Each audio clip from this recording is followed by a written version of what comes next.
Hello mga kamatkada, welcome again to my YouTube channel. Okay, let's try to answer this math question. Find the value of x if the quantity of 20 minus 7x minus the quantity of 80 plus 13x is equal to 0. So kapag may ganitong tanong, no, always use the keep change method kasi nagsusubtract po tayo. Okay po? Okay, ano po yung keep change method? Yung una po is just keep, no? Yung nasa left side po, no, ng equation or ng subtraction sign is ikikip lang po natin or ikokopyahin lang po natin. So yung 20 minus 7x, just copy. Ulitin ko po ha, yung ikikip po natin or yung kokopyahin yung nasa left side ng subtraction sign. Okay? And then, yung unang C is change, which is change the sign or change the operation from subtraction, it will become addition. Okay po? And then, yung pangalawang C is another change, which is change the sign of the terms or all the terms of the subtrahend. Yun naman po yung nasa right side. Lahat po ng signs nila ay papalitan po natin. From positive magiging negative, from negative magiging positive. Okay po? So yung 80 magiging negative 80 na po siya. And then yung positive 13x, it will become negative 13x equal to 0. Okay po. And then after po natin magamit yung KCC method or yung keep change method, ang gagawin na po natin is i-apply yung rule ng addition. Okay po, which is the like terms. Okay? Unahin po muna natin yung may variable. Negative 7x and negative 13x, same sign lang po sila. Okay? Kapag same sign, no, nag-add po tayo, kapag same sign po sila. So it will become negative 20x po. Okay? Pero pag magkaiba ng sign, katulad po nito, yung 20 and negative 80, magkaiba po yung signs po nila, nagsusubtract po tayo, tapos kinakopy po natin yung sign ng mas mataas na absolute value. Okay po? Okay, so 20 minus 80, minus po natin yan. So 80 minus 20, the answer is 16. Sino po yung gagamitin nating sign?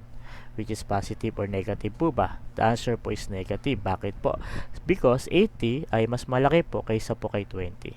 Okay po, that's why negative po ang gagamitin po natin. And then equal to 0. Then after po nyan, let's try po no to apply the general rule on how to find the value of the variable. Tandaan po natin, paalala po natin sa mga estudyante po natin, no, na kung paano ba na nila malalaman kung final answer na ba yung kinukuha po nila, no, or yung nakuha po nila. Tandaan po natin, no, mga students, the rule or the general rule is to isolate the variable. Ganun lang po kasimple. Okay? And meron tayong left side and the right side. Kung mapapansin nyo po, sa left side, meron po tayong negative 20x and negative 60. Sa left side po yan. Sa right side po, meron po tayong 0. So, ibig sabihin, yung x po natin, meron po siyang negative 20 na coefficient and negative 60 na constant term. So, hindi po natin siya na-isolate. So, pag na-isolate natin siya, paano po yun? Transpose po muna natin yung negative 60 sa kabila para mawala po siya, no, sa x po natin. So, matitira po sa left side is negative 20x equals, so ito pong negative 60, pag tinalon po natin siya ng equal sign, tumalon po ng equal sign, the sign will change. So from negative 60, it will become positive 60. Tandaan po natin yan, pag tumalon po yan ng equal sign, yung sign po ng term ay magbabago po siya ng sign. From negative, magiging positive, from positive, magiging negative. Okay po? Tapos, final answer na po ba to? Hindi pa po, no? Simply because yung x po natin ay meron pa pong coefficient na negative 20. So, para ma-isolate po siya, kailangan po natin matanggal yung negative 20. So, negative 20, divide po natin. O, sir, bakit mo po dinivide kay negative 20? Simply because kung ano po yung katabing number ni variable, ayun po yung ginagamit nating pang-divide. Okay po? So, makakancel na po to. So, matitira na po is x equals, isolated na po yung x natin sa left side, no? So, therefore, it will become our final answer na. Okay? Kasi na-isolate na po natin. And then, 60 divided by negative 20, the answer is negative 3. Therefore, the value of x in the given equation is negative 3. Okay? Now, to know kung alam niyo na po talaga yung pagkuha ng value ng x in the given equation, can you please solve this problem? And pause this video because mamaya sasagutan po natin yan. Okay? At the count of 3, please post this video. 1, 2, and 3. Okay, you already done to answer this problem po. Mamaya check po natin kung tama po yung sagot po natin. Okay, so gagamit pa rin po tayo ng KCC method. Bakit po tayo gagamit ng KCC method? Kasi po ang ginamit pong operation ay subtraction. Okay po, tandaan po natin yan na. Gagamit lang po tayo ng KCC method kapag subtraction po ang ginamit po natin na operation. Okay, una po, keep, which is 12 minus 16x, and then change from subtraction, it will become addition, and then another change, which is change the sign of all terms in the subtrahend. Ayun po yun nasa right side. So from positive 84, it will become negative 84. From positive 20x, it will become negative 20x equals 0.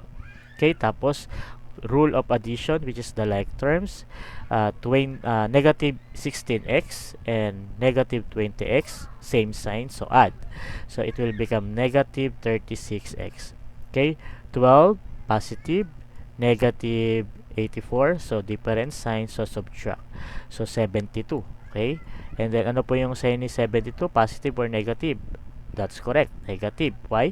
Kasi mas mataas po si 84. And then equal to 0. So final answer na po ba yan? Nakuha na po ba natin yung value ni x?